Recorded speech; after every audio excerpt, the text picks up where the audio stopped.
Oi, pessoal. Vamos falar um pouquinho sobre a CME, que é a Central de Material de Esterilização. E antes de começar a falar em si da CME, a gente precisa entender como surgiu a CME. O surgimento da CME está ligado com o início das cirurgias que começaram lá no século XIX. Antigamente tinha muitos problemas com febre pós-operatória por conta das condições precárias dos materiais que eram usados nas cirurgias. Eles não eram limpos adequadamente e não tinha muito conhecimento de que era necessário fazer essa limpeza dos instrumentos usados na cirurgia. Então, isso acabou acarretando em muitas mortes e condições péssimas de cirurgia. Mas esse tipo de problema, né, começou a mudar por conta das persistências de alguns cirurgiões, né, que não estavam convencidos com essa invencibilidade das infecções.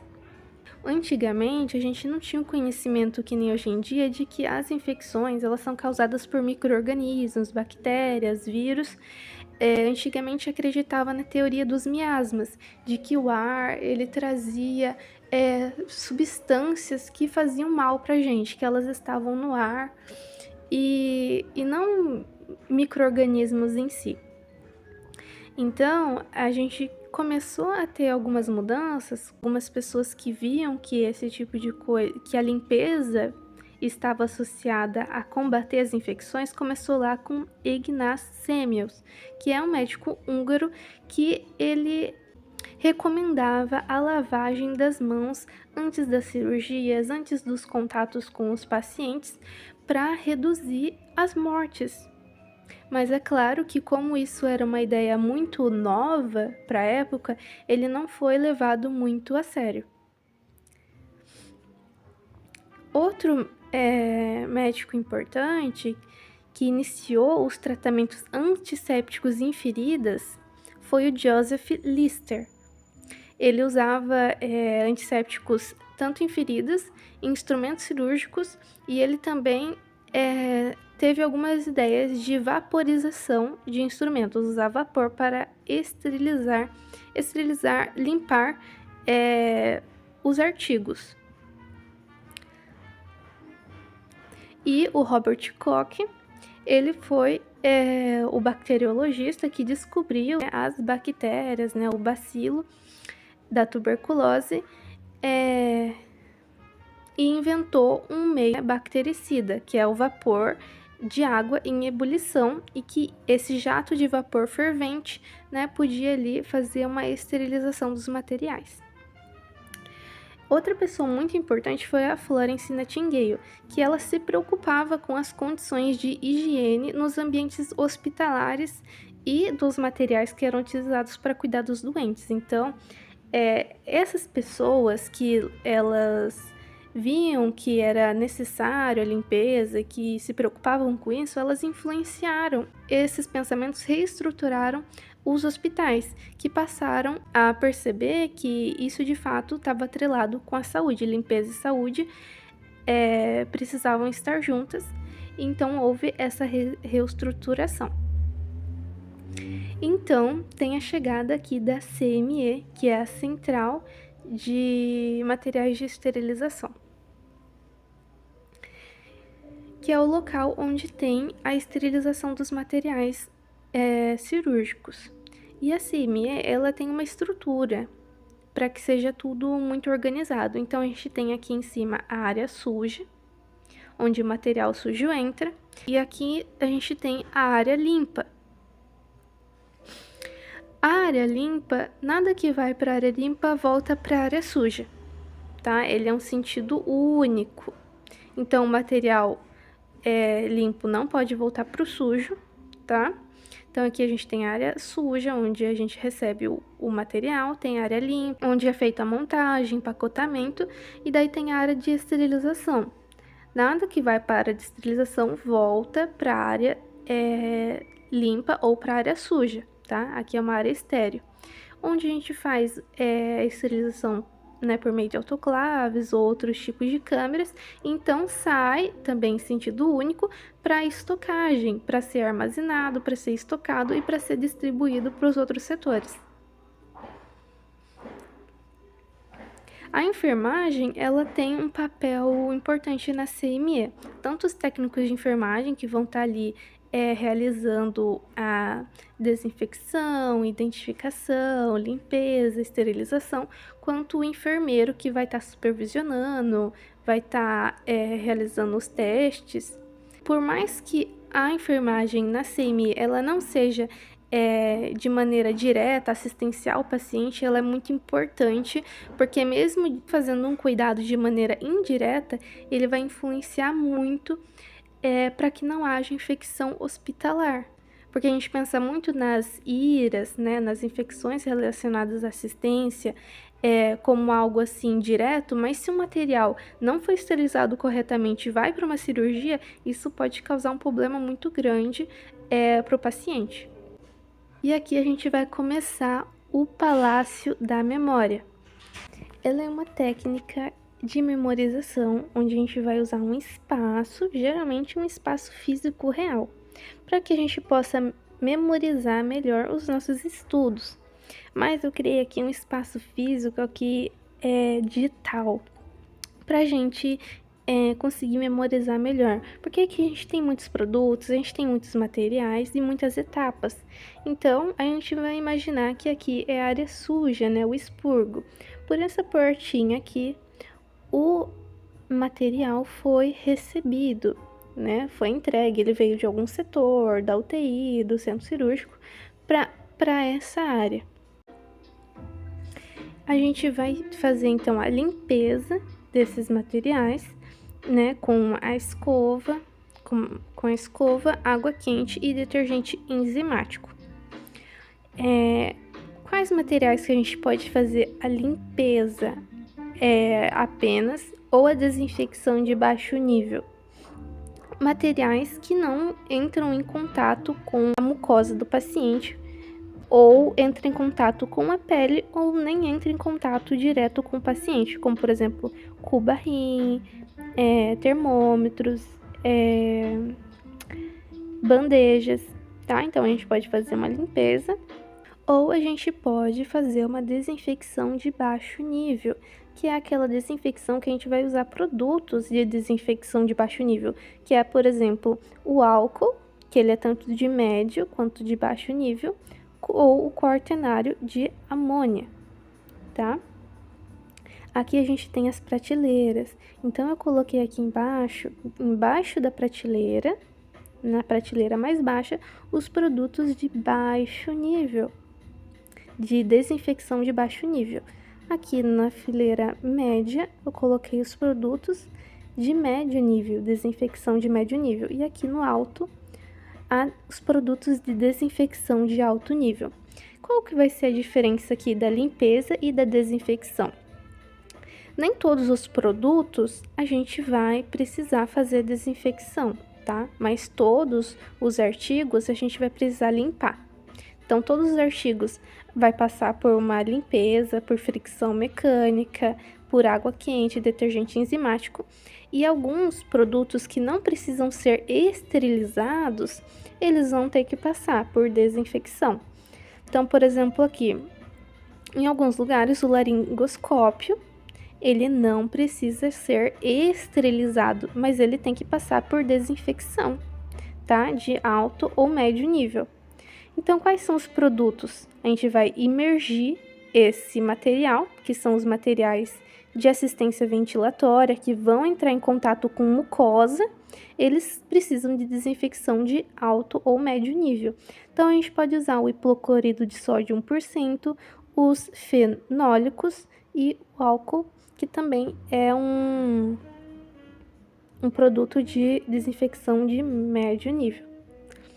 Então, a gente falou que os artigos que não entram em contato direto com o paciente ou entram em contato com pele, a gente faz desinfecção de baixo nível ou limpeza, vai depender do material. Os artigos que entram em contato com mucosa do paciente, como artigos de assistência ventilatória, são de médio nível.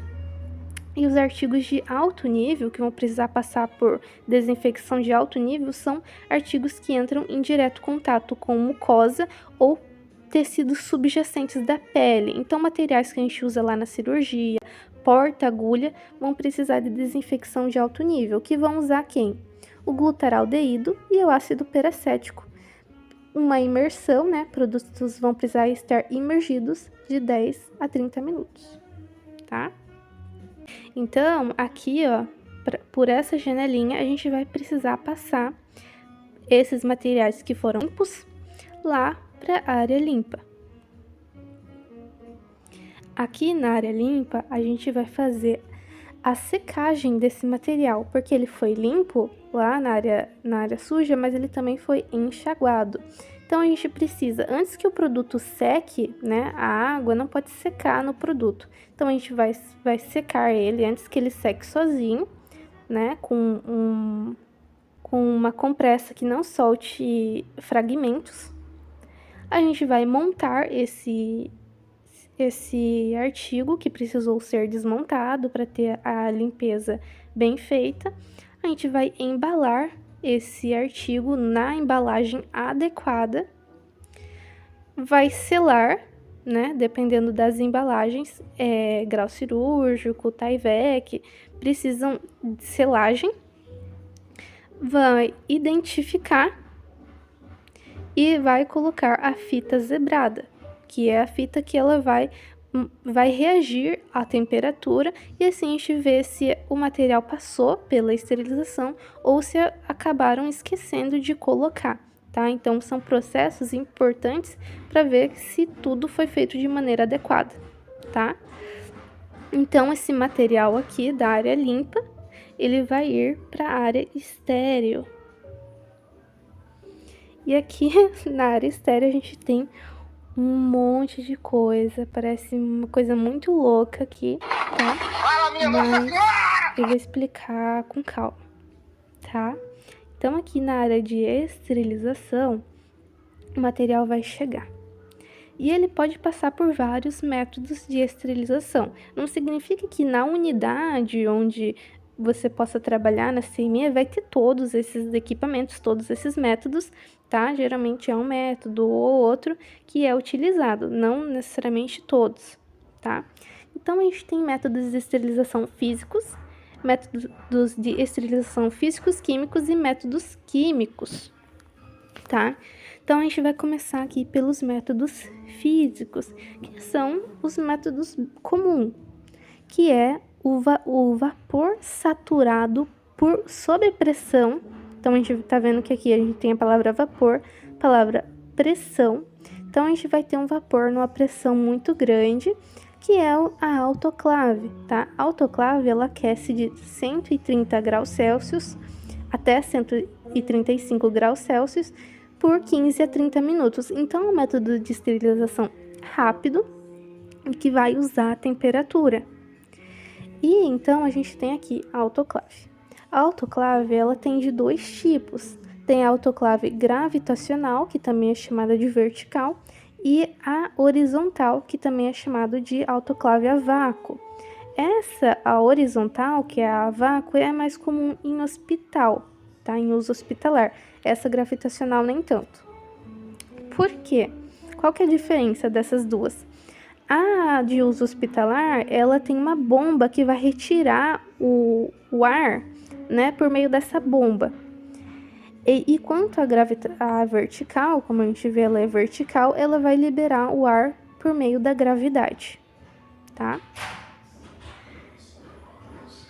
Um método que também é um método físico, a gente chama os métodos físicos, que são aqueles que estão envolvidos ali com temperatura, tá? O calor seco, que é usado aqui na estufa, né? Calor seco, estufa. Ele é uma temperatura, às vezes, um tanto menor. Então, por exemplo, se a embalagem ou o artigo, ele é um artigo que é mais termossensível, ele é sensível à temperatura, a gente pode usar numa temperatura menor de 121 graus, mas o tempo vai ser muito maior, por exemplo, pode ser mantido ligado até 12 horas. Ou a gente pode também colocar uma temperatura mais alta em um tempo mais reduzido, né? Mas é 1 hora. Uma coisa que eu esqueci de falar aqui da autoclave é que tem as embalagens adequadas para ir na autoclave, para ir na estufa e nos outros métodos de esterilização. Então, aqui na autoclave, a gente pode usar o grau cirúrgico, o tecido de algodão, papel crepado, o não tecido. A gente pode usar as caixas metálicas, como o container e a caixa perfurada, tá? Enquanto aqui na estufa, pode ter um calor um pouco reduzido, não tem umidade. Então, a gente pode usar aqui vidro, e no vidro a gente pode pôr óleos que vão ser esterilizados, as caixas metálicas, perfurada, container e papel craft. E os métodos físicos, químicos, a gente tem aqui o vapor a baixa temperatura e o método de vapor com plasma, tá? O vapor a baixa temperatura é a câmara de ETO, que é óxido de etileno, e ele é um gás, e a temperatura nele é reduzida, né, de 37 a 55 graus Celsius. E na câmara de formaldeído, que não é um método tão utilizado em tantos lugares, porque diferente do óxido de etileno, que é o formaldeído, ele é um gás tóxico, então precisa de esperar toda a toxina sair do material. Então, por conta disso, ele não é tão usado por conta da toxicidade. E ele também é de baixa temperatura, de 50 a 60 graus Celsius. E quais que são as embalagens que a gente usa aqui? A gente tem o Tyvek, grau cirúrgico, papel crepado e o não tecido, tá? E a gente tem também o método de vapor e plasma, que é o VPPH, e ele funciona ali em baixa temperatura também, de 55 graus Celsius. Esse método, ele é um método que ele mistura, né? Aqui na autoclave a gente tem vapor, tem pressão, tem umidade, enquanto no calor seco a gente tem, não tem a umidade, tá? Mas a gente tem um calor e uma temperatura mais baixa e um tempo mais prolongado. Então, a gente usa aqui muito os artigos que são termosensíveis. E aqui no método, nas câmeras aqui de ETO, formaldeído, a gente usa os gases. E no método de vapor por pressão e plasma, a gente usa o vapor e o plasma, que é o quarto estado da matéria, que ele é uma nuvem de elétrons que é produzida pelo peróxido de hidrogênio, que vai gerar uma onda eletromagnética que vai estar esterilizando os materiais. Então, é o plasma mais o vapor. Daí a câmera ela é esvaziada por vácuo, né? E daí tem esse ciclo de temperatura de 55 graus Celsius. E a gente também tem o método químico, né? O método químico, ele está sendo usado aqui, como aqui incluído no físico e químico, que é o calor mais os produtos químicos, mas daí a gente tem os gasosos, que são os gases, como formaldeído, óxido de etileno, e tem o método químico líquido, que a gente vai usar o ácido peracético e o glutaraldeído. Ué, mas a gente não falou que ele é usado lá na desinfecção de alto nível e os materiais que fazem desinfecção não precisam passar aqui na esterilização? Sim, a gente vai usar os mesmos produtos, mas eles vão passar por uma esterilização porque o método de tempo de exposição a esses produtos vão ser maior. Então, enquanto aqueles produtos na desinfecção de alto nível a gente passou de 10 a 30 minutos imergidos nesse produto numa concentração adequada, aqui a gente vai fazer o mesmo procedimento, né, em outras concentrações e por maior tempo de exposição. Então, o glutaraldeído, para fazer uma esterilização, vai ser usado de 8 a 10 horas imergidos no ácido peracético. vai ser imergida ali por 1 hora, né, em média. E depois de passar aqui pela esterilização, vai ter o armazenamento, a distribuição para os outros setores, tá? Qual que é o papel do enfermeiro lá na CME, então? O enfermeiro vai fazer a gestão e supervisão da equipe. Então, vai gerenciar a equipe, vai supervisionar, vai fazer os treinamentos e capacitações, as escalas, e vai fazer o controle de qualidade da esterilização, que mais para frente eu vou falar mais disso.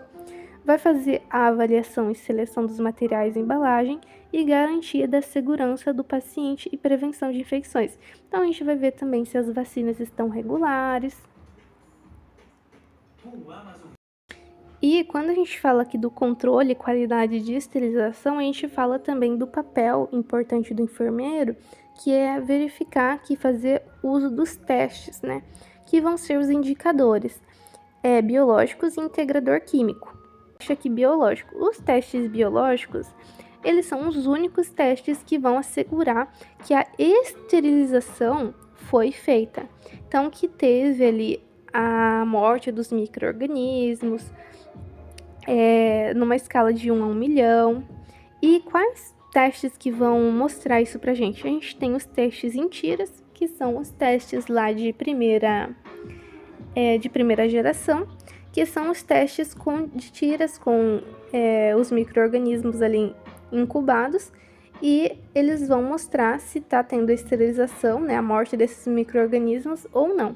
E tem os testes de segunda geração, que são as ampolas. Enquanto as tiras elas dão resultado de 7 a 2 dias, as ampolas dão resultado em 48 horas. E aqui tem os integradores químicos, né, que são os indicadores químicos. Eles não vão mostrar se está tendo esterilização ou não. Eles vão ser indicadores que os processos da autoclave, né, tá sendo eficaz. Então, por exemplo, aqui, a fita zebrada, que ela é uma classe 1, ela vai mostrar se passou ou não por calor.